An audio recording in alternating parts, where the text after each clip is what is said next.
Las antiguas tradiciones, esto que llamamos realidad. Los invitamos a mirar, a ver, a sentir, a escuchar a través de esa grieta de lo increado.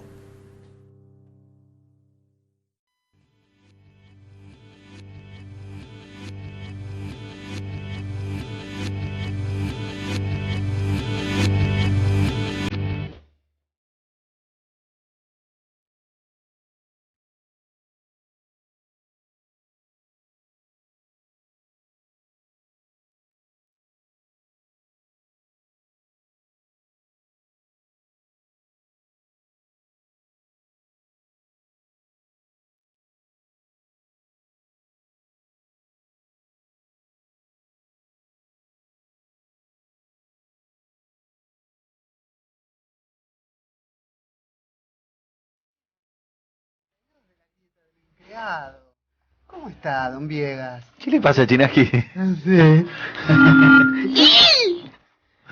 Bueno, parece que está contento.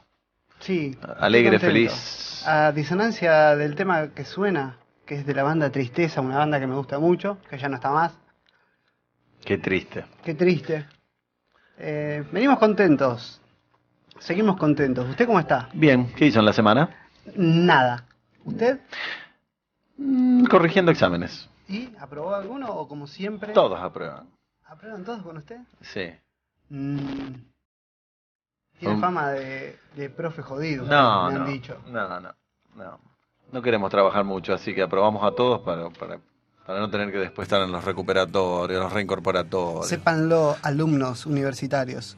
Los profesores no quieren corregir, no quieren renegar. Y los estudiantes no quieren estudiar y no Así quieren vamos. leer. Y lo único que quieren es tener un papelito, un certificado, un diploma. Eso es todo lo que quieren. Por eso no le dé nada. Los mismos No sociólogos aprueba nadie, diga. de la educación están llegando a esa conclusión. Hoy en día todo el mundo quiere un papelito.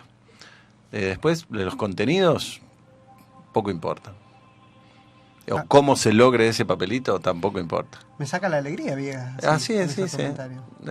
Es verdad. Mire, no lo digo yo, lo dicen los más afamados sociólogos de la educación en este momento, como Tenti Fanfan y demás. Cristian, nuestro Sí. operador, acota. Los papelitos, el papelito roca sobre todo lo quiere la gente. Sí, bueno, esos papelitos el los quiere violeta. todo el mundo también, ¿eh? Sobre todo los papelitos verdes los quieren los fondos buitres, ¿no? La gente pide que hablemos de los fondos. Vamos a hablar de los fondos buitres. Ya hablaremos. señoras y señores. Tuvimos un par de programas bastante así como ¿Qué políticos. pasa con ¿no? los fondos buitres? Bueno, eso lo dejamos Hablando para más de adelante. buitres, ¿sabe quién volvió a la grieta de lo increado? ¿Quién volvió? El doctor Berlanga. Salió, Está con nosotros salió de el abajo de la doctor tierra. Berlanga. ¿Cómo le va, doctor Berlanga? ¿No es? ¿Vio? No dice nada. Está atento, eso quiere decir que está atento. ¿Salió de abajo de la tierra? ¿Sabe que si usted se llamara Berlanga, Sería un afamado director mayor reconocimiento? español, Sí, sí.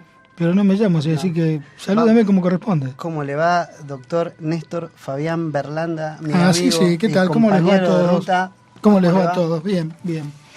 Sabe que lo extrañamos el programa pasado, ¿no? No me interesa. ¿Se lo cree si le digo que lo No me extraña? interesa, no me interesa. En realidad no me interesa. En realidad el subcomandante Marcos lo extrañó. Bueno, puede ser.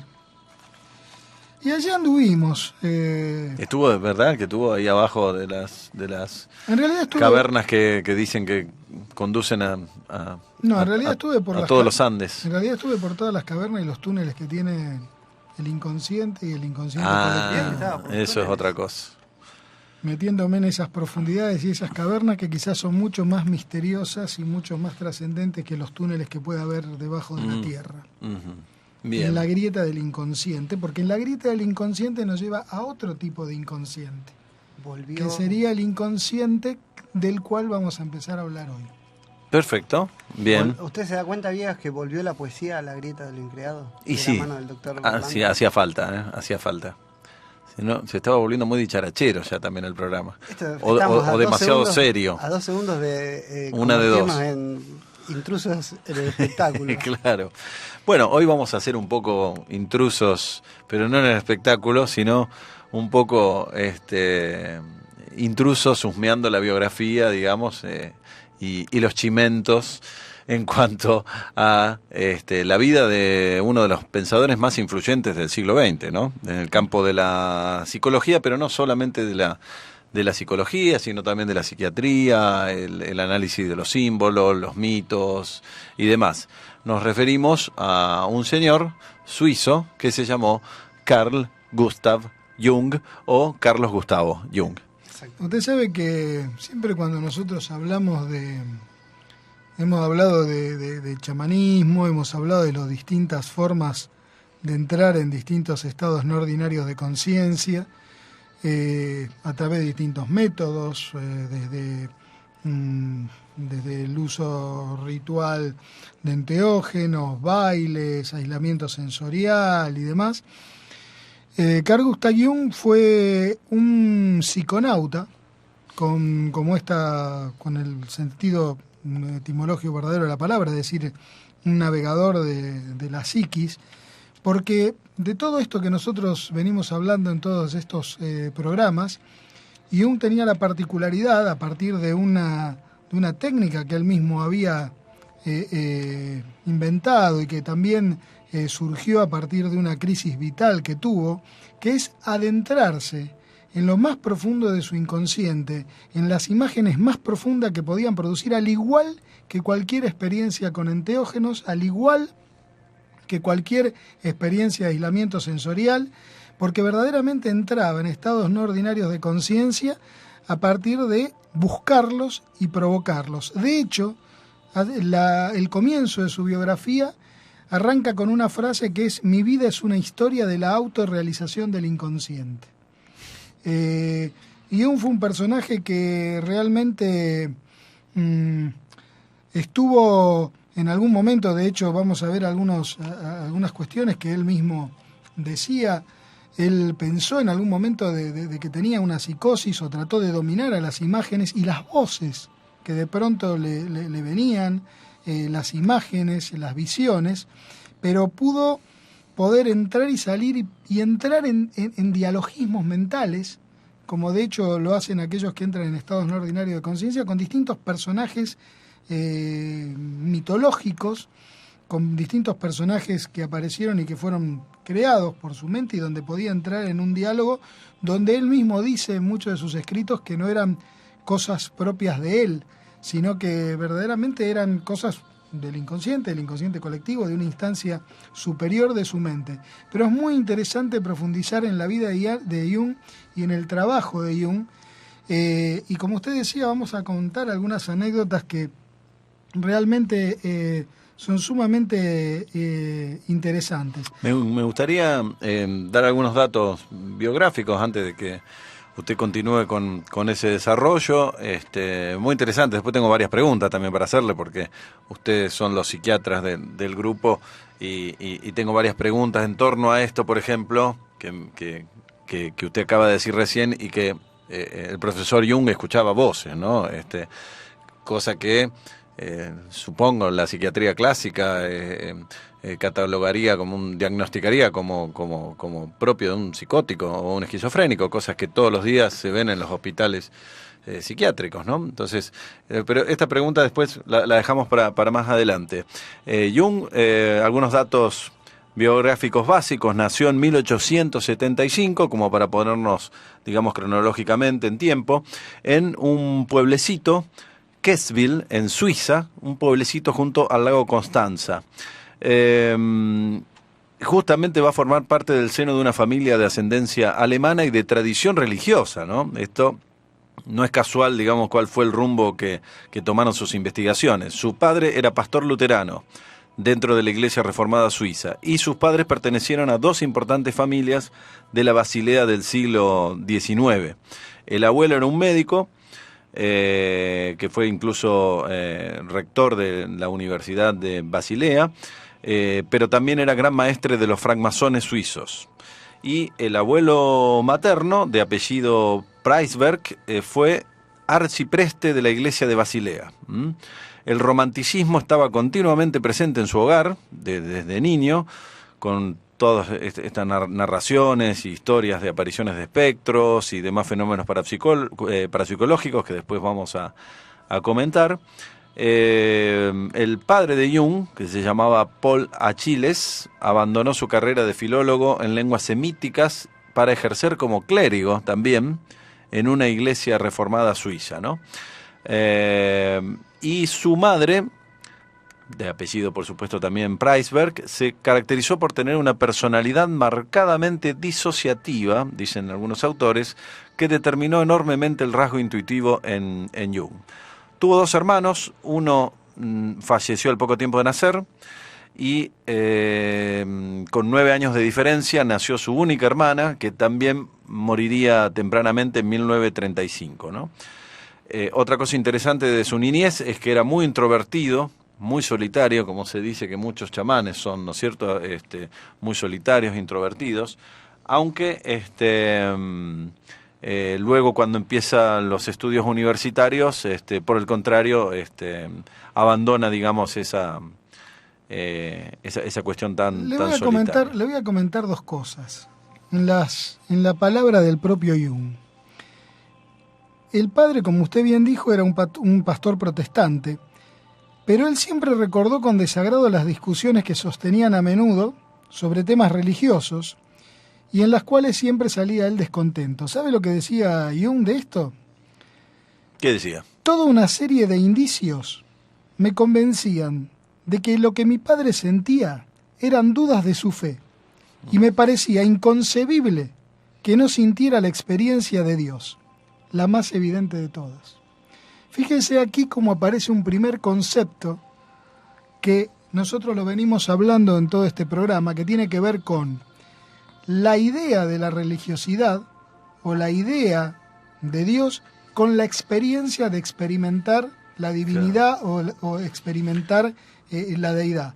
O sea, claramente Jung en aquellos momentos estaba detectando que lo que su padre hablaba en realidad era una mera teoría. Racionalista. Como muchos teoría. Teólogos racionalistas, digamos, que no han tenido la experiencia directa con lo divino. Que después por eso vemos ahora que ya desde niño aparecen las bases de lo que él después también va a trabajar junto con Rudolf Otto, teólogo también protestante, muy conocido dentro de lo que fue aquellas reuniones en la década del 30 que se llamó el Círculo Eranos, también ahí en Suiza, donde Otto fue el responsable de acuñar ese término que se usa mucho en las ciencias de la simbología, en las ciencias de la mitología y demás, y de las religiones comparadas, que es el tema de la luminosidad, ¿no? Rudolf Otto resumió a la religión como una fenomenología luminosa. Luminoso viene de numen, ¿no?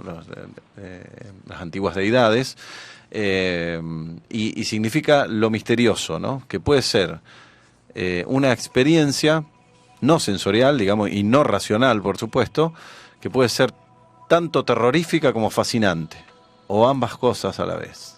Y eso solamente es una experiencia directa, ¿no? Entonces se ve que el padre, como él mismo Jung dice en su libro Recuerdos, Sueños y Pensamientos, esa religión, digamos, teológica de su padre no podía servirme para nada. No correspondía a mi experiencia de Dios. Esto lo había intentado tener mi padre con grandes dificultades y había fracasado en ello. Mal podía mi padre defenderse contra el ridículo materialismo del psiquiatra. Esto era también algo que debía creerse exactamente como la teología, es decir, el materialismo de la psiquiatría. Yo estaba más seguro que nunca que a ambas, tanto la teología racional como la psiquiatría, les faltaba tanto la crítica del conocimiento como la experiencia. Miren qué interesante, ¿no? Siempre refiriéndose entonces a sus propias experiencias subjetivas. Mire usted, con respecto a este tema, cuando tenía ya prácticamente en los finales de su vida, le preguntaron si él creía en Dios. Y él dijo esto: las personas que afirman que creen en la existencia de Dios nunca me han producido la menor impresión. O bien sé algo y entonces no tengo necesidad de creerlo, o bien lo creo porque no estoy seguro de saberlo. Todo lo que he aprendido me ha llevado paso a paso a una inquebrantable convicción de la existencia de Dios. Solo creo en lo que sé, y eso suprime el hecho de creer. Por consiguiente, no considero su existencia como una creencia. Yo sé que Él existe. Y en otro reportaje, justamente ya en su niñez, simplemente respondió, no creo, sé. Y esto que usted decía anteriormente, de que él era un niño solitario, justamente en esa autobiografía, él dice que toda mi juventud puede compendiarse bajo el concepto del secreto. A causa de ello me refugié en una soledad casi insoportable. Hoy como ayer soy un solitario, porque sé cosas que otros no, y los que saben generalmente no quieren saber.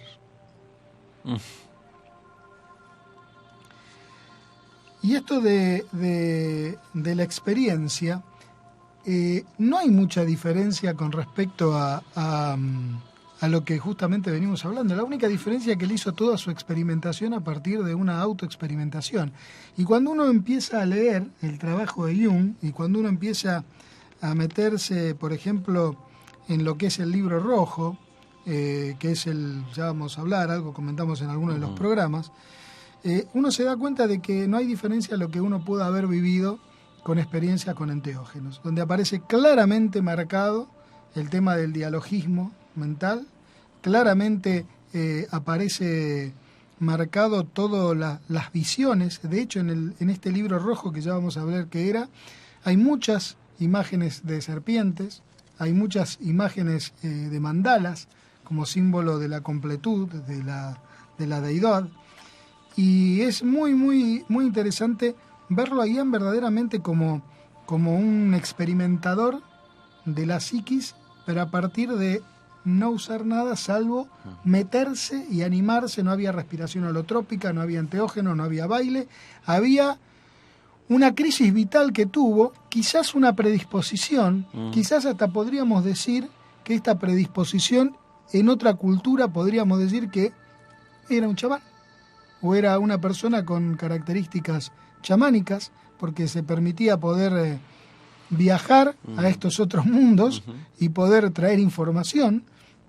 Pero bueno, nació en un ámbito científico y de alguna manera hizo una exploración desde ese lugar, trayendo informaciones sumamente importantes para lo que fue la psiquiatría y lo que fue la psicología. Y vamos a hacer una diferenciación con Freud, a partir de una propia definición que él hace de Freud cuando rompe con esto, ¿no? ¿Usted sabe qué quería hacer en realidad Jung? ¿Qué quería estudiar cuando era chico? Yo sí sé. ¿Usted sabe qué quería estudiar? Yo sí sé. A ver. Arqueólogo. Sí, quería ser arqueólogo. Fíjese usted, yo no lo sabía, lo leí recientemente. Como usted, Viegas. Claro, bueno, no, yo después más tarde me hice antropólogo, ¿no? Yo quería ser arqueólogo. Sí, usted quería ser arqueólogo, sí, mucho antes que yo. Psiquiatra. Sí. O sea que soy como Jung. Sí, yo termino siendo antropólogo un poco más de viejo, ¿no? Más tarde. Pero ¿qué pasó? Su familia no tenía el dinero para enviarlo en Basilea y en el cantón donde él nació, en Suiza, no existían la facultad, digamos, o la escuela de arqueología, entonces optó por ser médico, ¿no? Porque sí había facultad de medicina que le quedaba cercana. Y en 1898 comenzó, digamos, a reconciliarse con su futura profesión de médico, con la convicción de que debía especializarse justamente en psiquiatría, aquello que tuviese que ver más con la mente que con lo anatómico, ¿no? A pesar de que, bueno, él tenía dos opciones en ese momento: especializarse en cirugía o en medicina interna, y se inclinó en un principio por la cirugía y luego por la psiquiatría. Ahora, durante las vacaciones de verano de ese año, ocurrieron dos sucesos que me parece muy interesante. Yo lo descubrí en un libro sobre los estados alterados de la mente de un autor llamado Brian English, pero por lo visto hoy en día está más citado este episodio en muchas de las biografías de Carl Jung, y que Me parece interesante hacer hincapié ahora y antes del tema musical sobre este episodio, porque él mismo dice en uno de sus escritos que un hecho inexplicable que lo conmocionó y que tuvo mucha influencia en todo su trabajo posterior. ¿Pero usted sabe por qué se produjo ese hecho? Espere, cuente. Espere que primero le cuento el hecho. ¿Le parece? Pero hay un comienzo de ese hecho, pues no fue un hecho así nomás que pasó porque pasó. Bueno, a ver. Yo tengo acá el relato del suceso. Bueno, que ya de por sí es sumamente se están haciendo muy los misteriosos. interesante. Lo que ocurre que justamente él empezó a investigar tipo de fenómenos extraños y fantasmagóricos a partir de que en su segundo semestre de medicina descubrió en la biblioteca del padre de un compañero un manual sobre aparecidos, que se trataba de un informe sobre espiritismo escrito por un teólogo, el cual le disipó todas las dudas que aún tenía respecto a esas historias infantiles. Y entre 1895 y 1899 realizó con una prima materna, Helene Preiswerk, experimentos sobre espiritismo. Y justamente poco antes de comenzar estos experimentos pasó lo que usted quiere contar. Exacto. Digamos, también quizá tenga que ver o no que Jung estaba fascinado con esta prima que parece que tenía esas capacidades innatas, digamos, de colocarse en trance y estas mesas espiritistas que estaban tan de moda en Europa. Pongámonos un poco en esa época, ¿no? Y de alguna manera también dicen que la prima se enamoró de Jung. Así que ahí había toda una energía también emocional muy importante. Pero quiero detenerme un poco con lo que decía usted, Chinesky, que era una época en la cual el tema del espiritismo estaba en auge. Y, una época contradictoria, ¿no? Una época muy contradictoria. De hecho, si nos remontamos para atrás, arranca en el nacimiento de la era de la modernidad, digamos, de la revolución copernicana para acá, y lo que llevó una serie de centurias que ya estaba amalgamado, digamos, para esa época, para 1800, que era la ciencia como empresa, ¿sí? Personajes como, por un lado, Bacon o el mismo Descartes, que habían sentado junto con Galileo Galilei y Newton, digamos, la parte de los físicos y sobre todo los astrónomos de estas centurias, habían sentado las bases del método experimental, los fundamentos de lo que hoy es hacer ciencia, la forma de llevar adelante la ciencia. Y todo este crecimiento vino de la mano del capitalismo, donde de alguna manera la ciencia era utilizada por el capitalismo. ¿Para qué? Para manipular la naturaleza. Fue todo un cambio que se fue viviendo a lo largo de cientos de años, donde pasamos de la época medieval, donde el hombre era solo un observador, contemplaba la naturaleza, a través de la ciencia poder experimentar, delimitar y hacer más que observaciones. Entonces, para esa época podemos decir que estaba bien ya asentado, implementado en el sentido común el racionalismo, que al día de hoy sigue presente todavía. Y lo que a mí me atrapa de toda la obra de Jung, que es prácticamente toda su vida dedicado, él estuvo siempre un pionero de la investigación de la conciencia. Él pudo elaborar nuevos conceptos para poder saltar el cerco de alguna manera, delimitado por el racionalismo, por la visión mecanicista del mundo. Claro. Entonces, él, en esa época que él estaba con la prima, que yo le decía que era la prima bruja, había toda una época de convulsión, donde todavía, digamos, el ocultismo y la cuestión esa estaba muy presente en la sociedad, ¿sí? De hecho, el mismo Freud le pedía, eso está marcado en cartas, de que no abandone todo el tema junto con Freud de la investigación, todos los desarrollos teóricos de Freud, y él quería justamente que eso se transforme en un dogma para poder luchar contra el oscurantismo que de alguna manera amenazaba, o ellos se sentían amenazados en esa época, ¿sí? En nombre de la ciencia. Por eso decía que a mí particularmente lo que me atrae de la obra de Jung es que él siempre quiso saltar esos límites e invitó, y sobre todo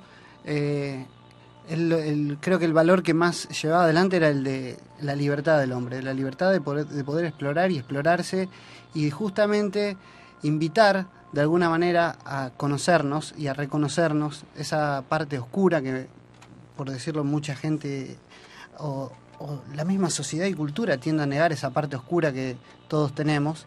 Él invitaba justamente a hacerse cargo responsablemente de todo eso. Eso particularmente es lo que a mí más me atrae de la obra. Obviamente que todos los conceptos que él fue desarrollando, como el inconsciente colectivo, los arquetipos, la sincronicidad, por supuesto que hoy en día, ¿cuántos ya pasaron? Más de 100 años, 100 y pico de años, y todavía estamos ahí. Él, de hecho, tenía conversaciones con Pauli, por ejemplo, uno Exacto. de la Sí. banda de todos esos científicos de físicos cuánticos, cuánticos de los primeros 30 años de la década pasada, que estaban descubriendo, estaban trabajando todos juntos. Obviamente Einstein en primer lugar, Heisenberg, Pauli, toda una serie de genios que trabajaban en un momento particular, muchos de ellos premios Nobel, y que fueron los fundadores de la física cuántica. Justamente él entraba en contacto y en diálogo con esta gente, si quiere desmenuzando, rompiendo con este racionalismo cartesiano que durante tantos siglos fueron machacando, y que hoy son sentido común nuestro, es nuestro sentido común.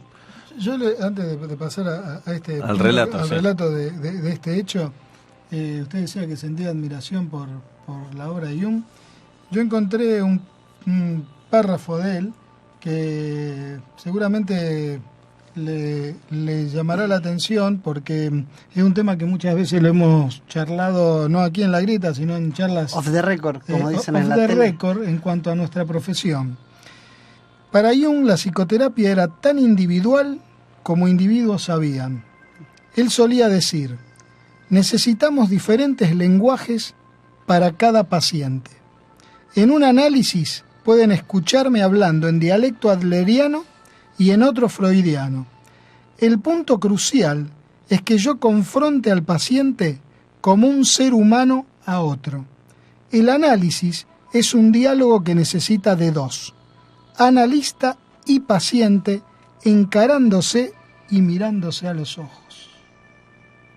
¿Sabe lo que me trae a la mente esa imagen cuando usted una vez me dijo, cuando se sentaba frente a sus pacientes, atrás suyo usted tenía todas las herramientas y iba sacando cual flecha necesaria para poder darle una mano al paciente en el momento justo? Es así. Lo que decíamos y lo que hablábamos off the record, en definitiva, con respecto a la terapia, que ante todo, y lo que uno le transmite a los alumnos, es que ante todo, cualquier relación médico-paciente y cualquier terapia, ante todo es una relación humana, entre dos seres humanos. Entre dos seres humanos que, justamente como dice acá el propio Jung, se tienen que encarar y mirar a los ojos, y a partir de ahí surge lo que entre surge. dos, y me atrevo a decir un poquito más, entre dos expertos. Uno, el terapeuta, experto en su teoría, y el paciente, que es experto en sí mismo. Exactamente. Uh-huh. Bien. Volvamos a le su cuento anécdota. entonces Todo eso era para contextualizar esa claro, época que exactamente. parece que no cambia, pasan los años y todo sigue igual. Más o menos igual, sí. Porque cuando fallan los terapeutas siempre está la bruja ahí a ver que me tire las cartas. Y Es cierto. Obvio, es así. La naturaleza religiosa del ser humano también fue una de los grandes, digamos, descubrimientos de Jung y de tantos otros investigadores, ¿no? La gran anécdota fue entonces, habíamos dicho, en el verano de 1898. Durante esas vacaciones de verano acontecieron dos sucesos que el mismo Jung dijo que estaban destinados a influir profundamente en su personalidad, ¿no? ¿Qué ocurrió? Estando junto y en presencia de su madre, de su hermana y de su criada, en su casa una mesa redonda de nogal, pesadísima, con 70 años de antigüedad. ¡Pah! ¿Qué pasó? Escuchó un ruido, dice él, como... No creo que haya sido ¡pang! A ver, intentemos. Fue una cosa así porque él dijo, fue un sonido similar al disparo de una pistola. La mesa de nogal, de 70 años de antigüedad, ubicada en la habitación continua, se había partido sola, repentinamente. Ahí está lo que le decía claramente. Como en su cabeza, por eso ese hecho fue, digamos, muy... que le marcó el resto de la carrera. Porque ¿cómo podía explicarse con las explicaciones hasta ese momento de la ciencia lo que sucedió? Y eso no fue todo. ¿Tenemos explicaciones racionales? Hasta el momento no. Tal vez todo el desarrollo sea poder explicar qué pasó ese día. Claro, seguro que sí. 14 días después, un aparador, mueble originario del siglo XIX, ocurre lo mismo, ¿no? En su interior se hallaba la cesta del pan, rectangular, dispuesta de tal modo que en una esquina se encontraba el mango del cuchillo y en las otras 3 los 3 trozos en que había quedado dividido el utensilio.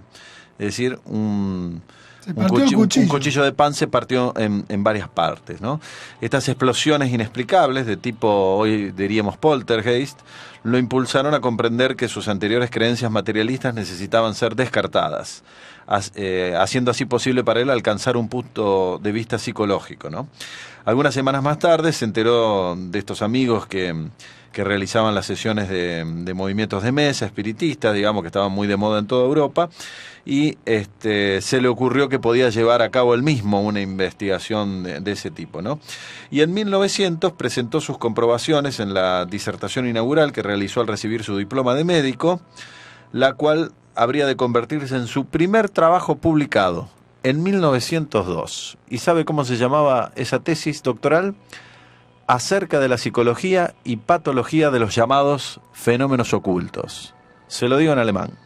Zur Psychologie und Pathologie sogenannter occulter Phänomene. ¿Usted quiere hablar en alemán? Porque a nadie le interesa cómo suena eso en alemán. ¿Le gusta? Simplemente para decir que usted sabe alemán. Tenía ganas No, él sabe alemán. Por eso quiso demostrar que sabe alemán, nada más.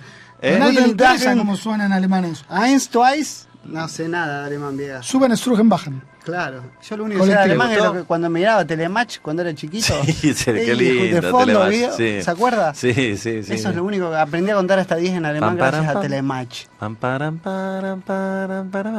Y pasaban así los muñecos, ¿no? Después del tema musical, creo que vamos ahora a un tema musical. Sí. Quiero contarles algo de la relación con Freud.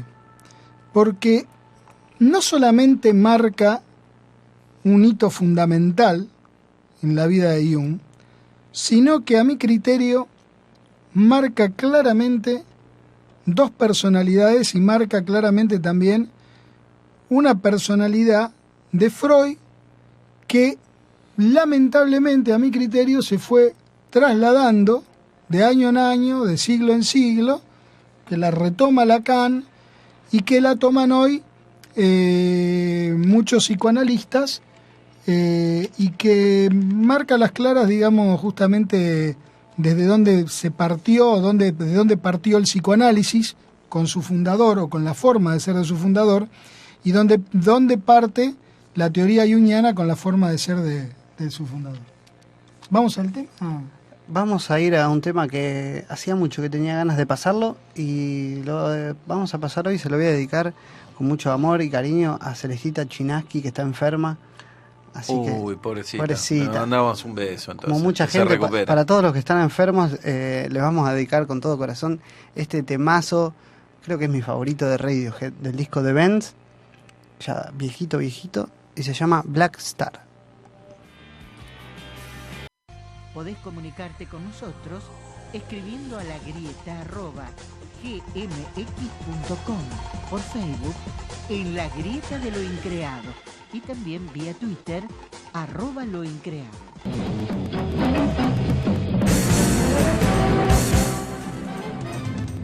Radio Gratis.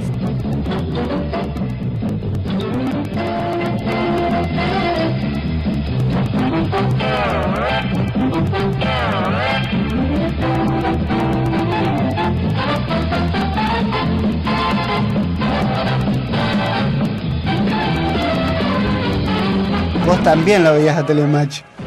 Sí, Cristian, también todos veíamos Telematch. Seguimos en Transtel.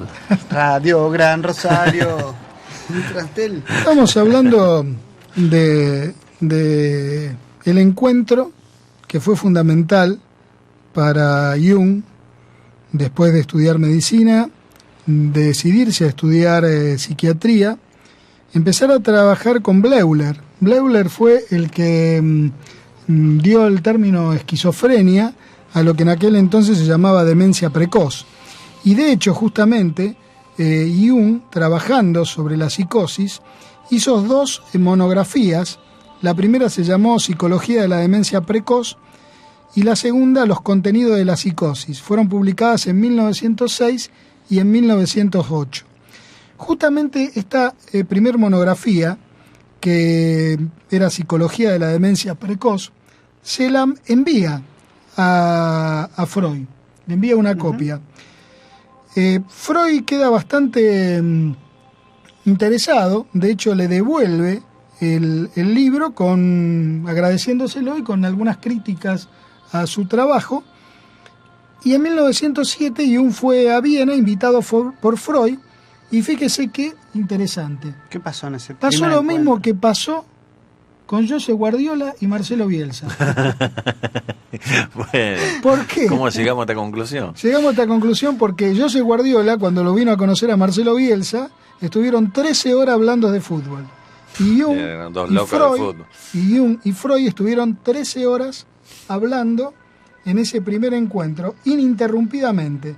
Desde las 2 de la tarde a la 1 de la tarde, 2 de la tarde comenzó el encuentro y terminó a las 2 de la madrugada en forma ininterrumpida. De hecho, Jung dice de Freud que Freud fue el primer hombre realmente importante con el que me había topado. Ningún otro podía comparársele. Lo que dijo entonces sobre su teoría sexual me impresionó. Sin embargo, sus palabras no lograron disipar mis dudas y reflexiones. Yo traté de manifestárselo en varias oportunidades. Y acá hay un primer concepto importante. Yo traté de manifestárselo en varias oportunidades, pero él lo atribuía a mi falta de experiencia. ¿Y cuántos años tenían cada uno? En ese primer encuentro, Jung tenía 32 años y Freud tenía 51. Y justamente aquí viene lo otro interesante, que en 1909... Me río porque para seguir, hasta el momento 8 tiros de esquina para el visitante, 4 para el local, y se viene un cambio, Orlando. En 1909, justamente Jung renunció al puesto que tenía de una consulta privada, donde había construido una casa a orillas de un lago, y decide viajar junto a Freud y a Ferenczi a los Estados Unidos, específicamente a la Universidad de Clark, para justamente donde exponer los resultados de los experimentos sobre asociaciones de palabras de Freud y hablar de la teoría psicoanalítica. Ese viaje duró 7 semanas. Y usted sabe lo que hacían en ese viaje para divertirse. Me imagino. Autohit intelectual entre ambos. No, Más que no eso, quisiera saber lo que hacía Freud, sí. Más que para eso, divertirse. Más que eso, y lo relato en la voz del propio Jung, dice que emprendimos el viaje en Bremen en 1909. Este duró 7 semanas. Estuvimos juntos todo el tiempo y todos los días analizábamos nuestros sueños. Tuve entonces sueños muy importantes con los que Freud no supo qué hacer. Yo no me acuerdo nunca de los sueños. No le hice por ello censura alguna, pues el mejor analista puede fallar al descifrar el acertijo que es un sueño. Era un fallo humano y nunca me hubiera atrevido a interrumpir nuestros análisis. Por el contrario, estos eran para mí de vital importancia y nuestra relación me resultaba sumamente valiosa. Consideraba a Freud un personaje de más edad, maduro y de mucho más experiencia, y a mí como un hijo. Sin embargo, sucedió algo que supuso un duro golpe en nuestras relaciones.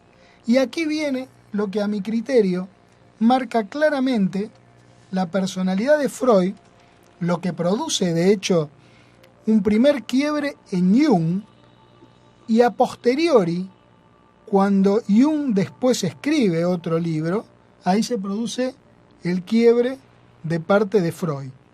¿Qué fue lo que sucedió? Y escuchen ustedes esta anécdota. Freud tuvo un sueño cuyo contenido no estoy autorizado a revelar. Lo interpreté lo mejor que pude, pero añadí que se podían deducir muchas más cosas si él quería comunicarme algunos detalles de su vida privada. Ante estas palabras, Freud me miró extrañado. Su mirada estaba llena de desconfianza y me dijo: el caso es que no puedo arriesgar mi autoridad. En ese instante la perdió. Esta frase se me grabó en la memoria.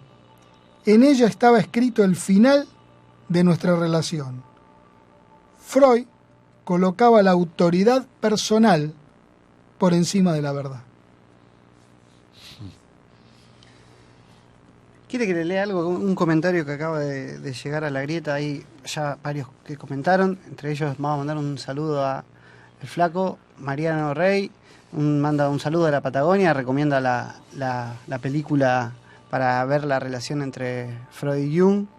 Método peligroso se llama, ¿no es cierto? Ajá. La película esa. Yo no la pude ver todavía. Un Acá, abrazo grande a la distancia allá, ¿eh? a ver cuando viene. Hace frío, Rey. ¿no? Seguramente. Traiga chocolates cuando venga, recuerde. Decía acá Karina Golke comenta: me parece importante que se destaque sobre el trabajo de Freud y su evolución, que él era un investigador bajo los efectos de la cocaína. Sobre los efectos de la cocaína. Y eso marcó profundamente su personalidad y la forma de cimentar su ciencia. Eso me parece importante destacar porque en general no se relaciona la personalidad o emocionalidad de una persona con los hábitos de consumo de la misma. Dime con qué te drogas y te diré cómo eres. Y me parece interesante porque justamente esta cuestión no es un hecho menor, que justamente los biógrafos y obviamente los analistas que nos puedan estar escuchando nos van a empezar a tirar con misiles tierra a tierra, pero tierra-aire. Lo cierto es que esto es una gran verdad. Tierra-inframundo. Porque en parte la cuestión está tan, si se quiere, distante de... Me está sonando el teléfono, capaz que ya hay alguien que me está diciendo algo. Lo están puteando. Esta cuestión tan distante... Lo llaman del colegio de psicólogos. De que Freud plantea de alguna manera con los pacientes. Ustedes fíjense esta frase que hablamos anteriormente, donde Jung hablaba de mirar a los ojos y de que hay una relación personal entre dos personas y que él podía encontrar un lenguaje de acuerdo a cada paciente. Freud hacía justamente de su teoría una verdad revelada, de la cual él ni siquiera podía comentar detalles de su vida personal porque le hacía perder autoridad a alguien con el cual estaba compartiendo y autoanalizándose los sueños. Y esta cuestión de diván, de no ver al analista, del paciente no ver al analista, y esa... digamos, por el tema de la asociación libre y para que pueda expandirse las palabras, etcétera, etcétera, que después la continúa Lacan, quizá tenga que ver con esto, ¿no? Que la cocaína, en definitiva, forma un tipo de personalidad con aquel que la consume, no así como otro tipo de sustancias, o los enteógenos, u otras sustancias más empáticas, que producen quizá otro tipo de comunicación. Me parece muy acertado el comentario de Karina, ¿no? Sí, es verdad. Dos observaciones con respecto a esto. Una que también lo charlábamos off the record el otro día. Algo que también marcó la distancia entre ambos dos fue que para Freud, digamos, todo el tema del trauma sexual, él quería tratar de alguna manera...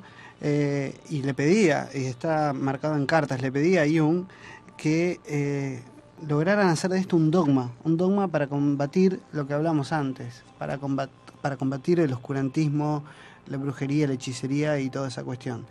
Y lo que Jung marca es que, si bien en un principio estaba de acuerdo, sobre todo con el concepto de represión, ¿sí? Lo que marca Jung es que prácticamente toda la obra la basa en eso, mientras que para Jung era solo uno de todos los arquetipos, Uh-huh. ¿sí? Eso fue, al menos desde el punto de vista teórico, una de las principales quiebres también que sucedieron. Y otra cosa, sí, con respecto a al comentario que hizo nuestra oyente Karina, dime con qué te drogas y te diré cómo eres. Justamente, y también está explícitamente manifestado de parte de Jung, que él no quería recurrir al consumo de ningún enteógeno o ningún tipo de droga que ampliara la conciencia. Suficiente con lo que a él particularmente Pero le es muy sucedía. interesante. ¿Por qué? Porque viene de la mano con lo que yo mencionaba antes, que es parte de la admiración que siento por él, es que de la mano con toda esta investigación que llevó adelante en su carrera, él hacía un llamado a la responsabilidad, a hacerse cargo. Entonces, mientras más, lo que él decía, mientras más vamos abriendo, más nos vamos metiendo del otro lado, más vamos conociendo, a la vuelta, eso viene con un incremento también de la responsabilidad. Es que justamente acá hay dos cosas para aclarar. No es que había una posición, primero que recién el tema de los enteógenos surgía. Sí, en ese momento estaba el tema de la mescalina. De la mescalina. Exacto. Es un escrito de Jung del año 1953. No es que había una posición en contra de esto, sino que básicamente lo que puede producir un enteógeno utilizado en forma responsable y para uso psicoterapéutico es lo que él hacía normalmente, porque él había hecho una técnica. De hecho, le decía a sus pacientes que también tuvieran esto que se llamaba imaginación activa o imaginación creativa. Pero fíjense lo que decía con respecto a esto. ¿Es la droga LSD como la mescalina? Tiene ciertamente efectos muy curiosos. Vi de Aldous Huxley, de los cuales sé bien poco. Tampoco sé de su valor con pacientes neuróticos o psicóticos. Solo sé que no tiene mucho sentido desear saber más sobre el inconsciente colectivo de lo que uno ya recibe a través de los sueños y de la intuición. Cuanto más sabes de él, mayor y más pesadas se vuelven tus obligaciones morales, porque los contenidos del inconsciente se transforman en tus tareas y deberes individuales desde el momento en que se convierten en conscientes. ¿De verdad deseas aumentar tu soledad y lo mal entendidos con los demás? ¿Deseas encontrar cada vez mayores complicaciones y responsabilidades? Ya tienes bastante con las que tienes ahora. Si alguna vez pudiera decir que ya he hecho todo lo que sé que tengo que hacer, entonces quizá tendría una necesidad legítima de tomar mescalina. Pero si la tomase ahora, no podría estar seguro de no haberla tomado solo por curiosidad ociosa.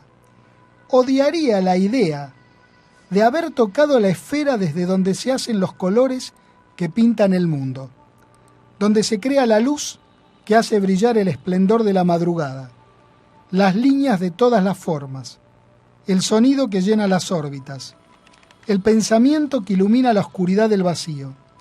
Hay algunas criaturas empobrecidas, quizás, para las cuales la mescalina pudiera ser un regalo divino sin efectos secundarios. Pero soy profundamente escéptico de los puros regalos de los dioses. Se suele pagar muy caro por ellos. Quid id est timeo danao et notat ferentes. ¿Qué tal? Ahí está la explicación de por qué no voluntariamente no quiso. Entonces, igual ya estaba, año 57, estaba viejito, ¿no? Por ahí. Pero fíjense qué concepto, no es un concepto banal, porque no hay una negativa a esto. Lo que está diciendo es que se iría más profundo a llegar a la fuente de todo un montón de cosas, y eso, como usted dijo, Chinaski, traería más responsabilidad a la persona que lo está viviendo, ¿no? Porque después no te podés hacer el boludo. Quiero volver las cosas claras y sin duda, como pasa en un estado ampliado de conciencia. O sea, después podés elegir seguir haciéndote el boludo. Esa es la libertad del ser humano. Chinaski Berlanda quisiera volver a, ya que estaba hablando antes de la ruptura con Freud en 1909, volver a estas manifestaciones de ruidos extraños y de poltergeist. ¿Le gustan los fantasmas? Sí, a usted? porque esto se volvió a producir justamente estando Freud presente en una discusión. No sé si es exactamente en este diálogo que mencionaba el doctor Berlanda, no, que eso estuvieron vamos durante a- 13 horas seguidas, pero en algún momento de 1909 se produjo otro episodio de estos extraordinarios, un No, porque eco fue en el 1907 cuando se encontraron por primera vez en Viena. Bien, ahí Esas está. 13 horas de charla. Claro, a partir de él comenzó a trabajar, digamos, a colaborar con Freud. Eso lo mantuvo alejado de esas exploraciones espiritistas y demás. Perdón, después Sí. vamos a volver, digamos, creo que le parece Sí, Orlando en vamos el a programa seguir, que quiere. por supuesto que sí, hay mucho en más. En una etapa poco conocida, oscura, o al menos que no salía a la luz de Jung, personal, que también viene de la mano con lo que acaba de leer Néstor, que fue toda la época en donde llevó adelante los escritos que terminaron siendo el libro rojo. A eso lo vamos a tratar. Suficiente. Él tenía toda una, próximo digamos, tenía una particularidad, una particular predisposición natural a una conexión, si quiere, con el otro lado, y sumado a esa sensación, o mejor dicho, a esa forma de vivir el mundo en soledad, como él mismo lo planteaba en un principio, puede llegar a ser muy aterrador si no tenés los pies bien sobre la tierra. Claro. Se entiende bien entonces por qué Exactamente. las definiciones acerca de la mescalina. Ujú. Pero bueno, le cuento entonces en 1909. Básicamente, ya estoy bastante loquito solo como para andar Claro, consumiendo otras claro. cosas. Exacto. Entonces, durante esta colaboración con Freud, dialogando justamente sobre el tema, salió el tema de los fenómenos psíquicos, y Freud desechó la validez de esos fenómenos utilizando superficiales términos positivistas. Y Jung se sintió tan irritado con ese desplante, digamos, y esos términos racionalistas que utilizaba Freud descartando estos fenómenos, que dice que sintió como si su diafragma estuviese al rojo vivo. Una cámara ardiente, observó, ¿no? Y simultáneamente, repentinamente escucharon los dos un ruido tan fuerte en la biblioteca que ambos, Freud y Jung, se pusieron de pie alarmados, ¿no? Entonces Jung lo atribuyó a una exteriorización en ese mismo momento, a lo que Freud replicó que eso era una tontería. Y Jung inmediatamente predijo que sucedería de nuevo. Dice que no sabe por qué tenía esa seguridad, pero apenas pronunció estas palabras se produjo ¡pam! Y ¿Cómo? Volvemos otra vez. ¡Pam! La misma detonación en la biblioteca, ¿no? Hasta el fin de sus días no pudo explicar Jung qué es lo que le había dado esa certeza, pero el episodio disipó todas sus dudas acerca de la capacidad del inconsciente para exteriorizarse, a veces, y crear fenómenos físicos o efectos físicos, ¿no? Cosa que Lo que nosotros hablamos. hemos hablado muchas veces y todavía seguimos hablando de esto, Puede incluso ser que desde el el punto ovni de vista sea de la eso, antropología. Viegas, un ovni puede ser que Miren, sea eso. vamos a hablar Vamos a ir seguramente con el cerrando, doctor redondeando. Berlanda, además del libro rojo, un librito que es poco conocido también por los propios psicólogos, que es sobre extraños cosas, objetos que claro, se ven, sobre cosas cosas que se ven que en el cielo, que escribió Jung al final de su vida sobre un fenómeno que estaba naciendo en ese momento, y era el tema de los ovnis. Sí, que en realidad el libro ese, no nos vamos a ir, no nos vamos mucho, pero en realidad ese libro él lo escribió porque era información que él podía conectar rápidamente, histórica, analizaba de sueños apariciones de de luces en los cielos. Particularmente busquen En el disco Basilea volante de mismo, Basilea, sí, exacto. en 1500, por ahí. Exacto. Y él en el Y libro además dice, sueños, mire ¿no? gente, yo pude ver esto, cada capítulo y cada... digamos, testimonio histórico que él recoge, y no se mete, digamos, se lo doy para el que quiera profundizar Sí, sí. sobre el tema. Analiza Eso incluso también. los relatos de un contactado, uno de los primeros contactados de aquella época, del 50, Orfeo Angelucci, y lo compara con Angelucci. algunos sueños de sus pacientes que veían, digamos, naves circulares, ovnis y demás, a los que, como hoy en día se sabe, relacionó con el tema del self y los mandalas, ¿no? Cosa que tantas cosas se han puesto de moda a partir de Jung, ¿no? El pintar mandalas ahora y todo este tipo de cosas. Vamos a hacer una pausa por ahora, así la gente puede ir.